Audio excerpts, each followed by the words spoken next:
バッハは天文学者で最高に素晴らしい星々を発見した。ベートーベンは宇宙に挑戦した。私はただ人間の魂と心を表現しようとするだけです。フレデリック・フランソワ・ショパン。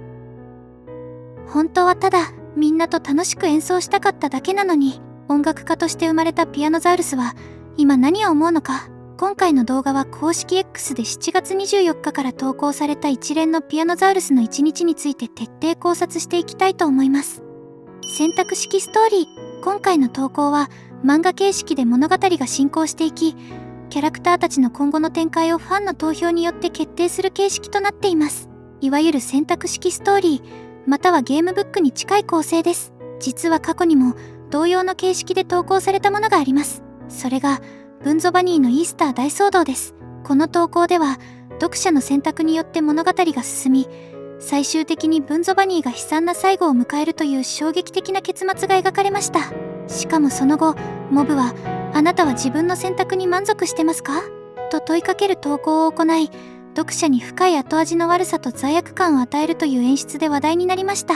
今回の投稿もこれと同じように絶望的な結末が待ち受けているのではないかと予想されていますが、果たして本当にそうだったのでしょうか。それでは順を追って確認していきましょう。ピアノザウルスの1日初日まとめ。今回の主人公はピアノザウルス。タイトルはピアノザウルスの1日となっており、ファンが選択肢を選ぶことで物語が進んでいく形式です。なお、以降ピアノザウルスの呼称をピアノとします。ストーリーは縦スクロールで展開され、画面の左側には現実で起きている出来事、右側にはピアノが信じている理想の姿が描かれる構成になっています。1日目はセーフヘイブンでピアノが演奏している場面から始まり、そこへ巨大化していないホッピーが登場します。その後の選択肢は、ホッピーをステージに引き上げて一緒にダンスをするか、ホッピーにクラウドサーフィンを促すかの2つです。クラウドサーフィンとは、ライブ会場などで演者が観客の上に飛び込み、人の波の上を流れるように進むアクションを指します。また、ホッピーの登場によってウサギのキャラクターが現れたことに対し、前作で登場したブンゾバニーの記憶を思い出すファンも多く、不吉な未来を予感する声がコメント欄に溢れていました。物語全体を通して感じられるのは、ピアノが決して悪意のある存在ではなく、心優しく、どこか天然で不器用な性格であるということです。特に注目したいのは、セーフヘイブン内のトイレの空間。奥の個室には、他の場所と異なる雰囲気が漂っており、そこがピアノの寝床だった可能性が高いと考えられます。また、トイレのドアには壁画が描かれていましたが、一部が途中で途切れており、もともとはそこにピアノのイラストがありました。この描写は、かつて彼がこの場所の一員だったこと、そして今ではその存在が意図的に消されている可能性を静かに示唆しているのかもしれません。以前のショート動画でも触れましたが、市販版のおもちゃと巨大化された実験体では鍵盤の配置が異なっており、ピアノは正確な音を出せない構造になっています。本人にとってはただ楽しく演奏しているつもりでも、周囲からすれば耐え難い不協和音でした。2日目まとめ。初日の選択結果は明かされていませんが、ホッピーがステージに上がる描写があったことから、A の選択肢が選ばれたと考えられます。ホッピーとピアノがセッションを楽しんでいる最中、そこにドーイが突如登場し、結果としてピアノはその場を追放されてしまいます。2日目の選択肢は A、新しいコンサートを始めるために公園に向かう。B、小さなジャムセッションを始めるために駅に向かう。ここでいうジャムセッションとは、その場にいる人と即興で音楽を演奏する行為を指します。また、公演とされる場所がポピープレイパークのことではないかと推測するファンも多く、注目が集まりました。この日は9000票を超える投票が集まり、ごくわずかな差で A が選ばれたようです。ストーリーの展開に対するファンの関心の高さが投票数にも表れていました。この場面では、ホッピーが潰されるというショッキングな展開が描かれました。ピアノはただ一緒にダンスを楽しんでいたように見えますが、ドーイはその行動に怒りを感じていたことが明確に描かれています。潰れたホッピーを抱きかかえ、落ち込んだ表情を見せるドーイ。去っていくピアノの姿には、寂しさや悲しさといった感情が滲んでおり、この場面は、二人の間に明確な因縁が生まれた瞬間だったと言えるでしょう。3日目まとめ。3日目の冒頭には、プレゼントデーという言葉が表示されました。これは、贈り物の日ではなく、今この瞬間、現在時点という意味であり、2日目までの出来事が過去であったことが明確に示されています。つまり、同意に追い出されたあの出来事から、時間が経過した後の場面が描かれていることになります。ピアノがたどり着いたのは公園とされる場所です。そこで現れたのがナイトメアクリッターズでした。この日提示された選択肢は A、クリッターズに近づいて撫でてあげる。 B、クリッターズに音楽を届けるため本格的なコンサートを開く。最終的に B が選ばれ、結果は来週に持ち越されました。ピアノが訪れたこの公園とされる場所には銅の破片が落ちており、地面にはケンケンパの模様が描かれていました。このことからも、ここがかつて子供たちが遊んでいたエリア、あるいは少なくとも公園として機能していた空間であったことが伺えます。この場所はかつて実験体となった孤児たちが働かされていた区域であり、後に喜びの時間の影響を受けて単なる監禁施設ではなく公園として扱われるようになった可能性もあります。現実世界ではナイトメアクリッターズたちは影の中から獲物を狙うような危険な存在として描かれていましたが、ピアノの理想の中では穏やかで友好的な存在として現れています。4日目まとめ。理想の世界ではクリッターズたちはピアノの演奏を喜んで受け入れ、穏やかで協力的な存在として描かれていました。しかし現実では予想通りの悲劇が起き、クリッターズたちは潰されて命を落としてしまいます。この展開から前日の選択肢がどうであれ結末は変わらなかったのではないかという見方も出てきます。つまりどちらを選んでもこの悲劇は避けられなかった可能性があるということです。この日の選択肢は次の2つでした。 A、パレードを始める。 B、コンサートに参加するバンドメンバーをもっと見つける。投票の結果選ばれたのは B。 物語は続き、ピアノは新たな仲間を探して歩き出すことになります。またこの日の描写ではクリッターズたちが3コマにわたって強調されて描かれており、特にその姿に違和感が残ります。例えばアリスターゲーターは本来はワニをモデルにした姿ですが、ピアノの理想の中ではトカゲのような外見に変化しています。またトゥイユはネズミがモデルのはずが、理想の中ではリスのような姿に描かれていました。これは現実の彼らの動物モチーフとは明らかに異なる表現です。限られたコマ数の中でわざわざこのような描写を入れた点から意図的なメッセージが込められていると考えられます。この違和感から推測できるのは、ピアノの実験体にされた孤児がネズミやワニを知らなかった可能性です。そのため知っている範囲であるリスやトカゲといった動物に置き換えて認識していたのかもしれません。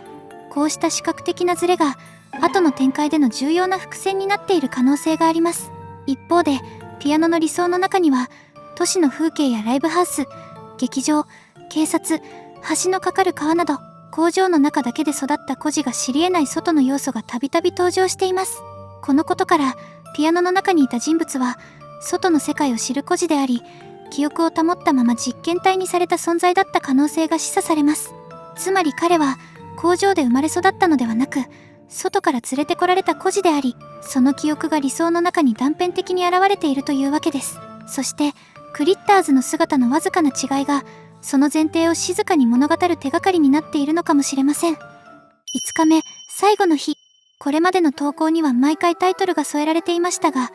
今回はフィンの文字と絵文字だけが投稿される形式となっていました。つまり今回が最終回であることを示していたわけです。物語は2部構成になっており、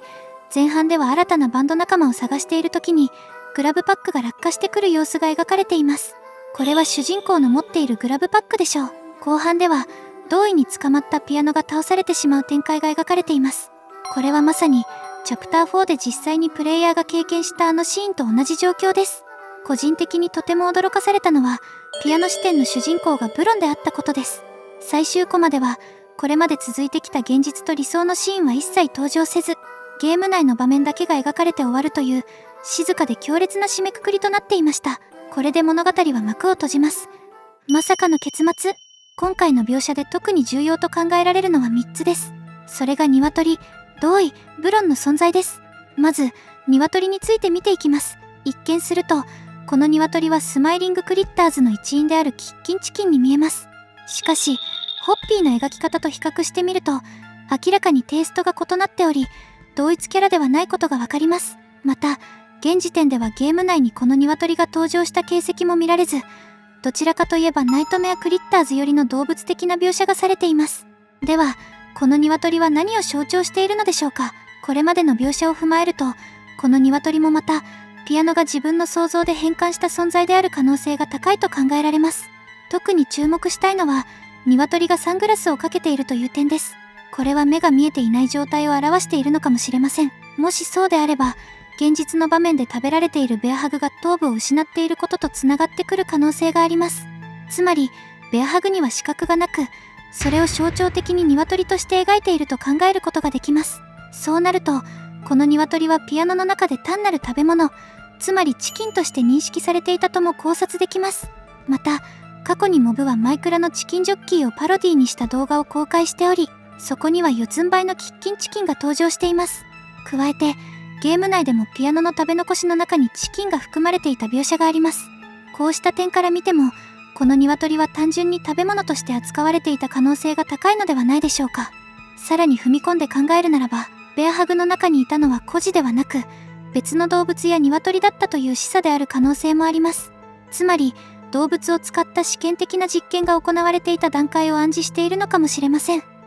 同意の選択肢。漫画の前半で、ピアノは誤ってホッピーを殺してしまいました。その出来事をきっかけに、仇討ちとして同意はピアノを捕食するという展開を迎えます。同意の中には、もしかすると裏切り者は食べてもいいという考えがあるのかもしれません。しかし、結果として主人公は助かっています。もちろん同意は、ピアノがただ一緒に演奏したかっただけという無邪気な気持ちでいたなどの考えを知る由もなく、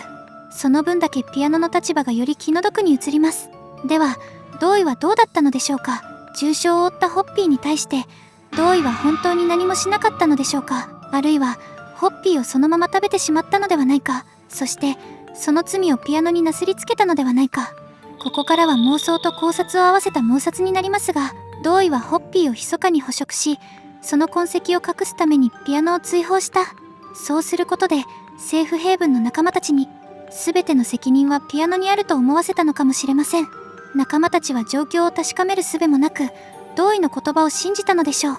同意はその後も、ピアノを見つけたら捕食する意思を持ち続けていたようにも思えます。では、なぜ同意は解体したピアノをセーフヘイブンに持ち帰り、空腹の孤児たちのために食料として提供しなかったのか。それは、証拠隠滅のためです。ピアノが無害な存在であったこと、ホッピーを故意に殺したわけではなかったこと、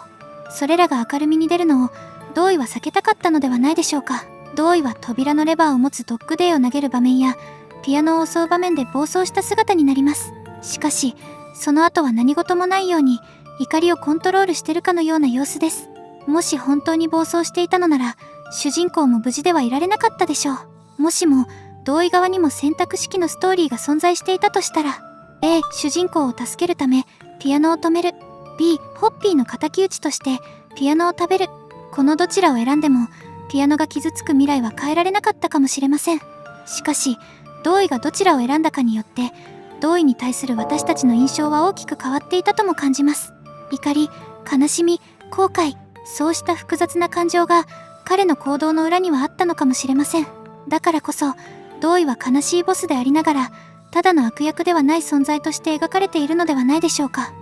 主人公イコールブロン。最後はブロンです。ブロンが2本足で立っていることから、これは人間であり、主人公を指しているのではないかと推察されます。ここで問題になるのは、その主人公がブロンの姿をしているという点です。もちろん、これはピアノの視点を通した理想の世界での表現ではありますが、主人公のビジュアルに直接関わる要素が描かれたのは、今回が初めてです。この情報は、非常に重要な示唆を含んでいると考えられます。ブロンといえば、被験体であるトーマス・クラークの存在が関連しています。トーマスは、肺がんの診断を受け、自ら進んで実験体になることを志願したプレイタイム社の元社員です。つまり、ブロンは孤児ではない被験体として生まれた特別な存在と言えます。これまでにもブロンについては、たびたび名前や設定が登場しており、物語の鍵を握る重要なおもちゃであるという考察は以前も出しました。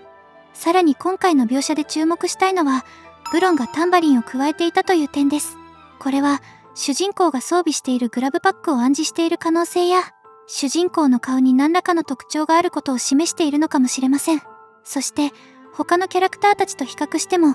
このブロンは不自然なほどそのままの姿で描かれているのも印象的です。ドーイやホッピーなどは、理想や現実で大きく姿を変えられていたのに対し、ブロンだけが原型を保ったまま登場しているという点に強い意図が感じられます。これはつまり、主人公こそがブロンの被験体、トーマス・クラークであるというメッセージをモブが匂わせている可能性があるということです。とはいえ、これはあえてそう見せかけているミスリードという可能性も否定できません。トーマス・クラークがブロンの中身であるという事実を知っているのは、博士や実験に直接関わった一部の研究者だけです。おもちゃたち自身が中に誰が入っているのかを把握しているような描写はこれまでには見られませんでした。ブロンの実験番号が1199である一方で、ピアノは1163。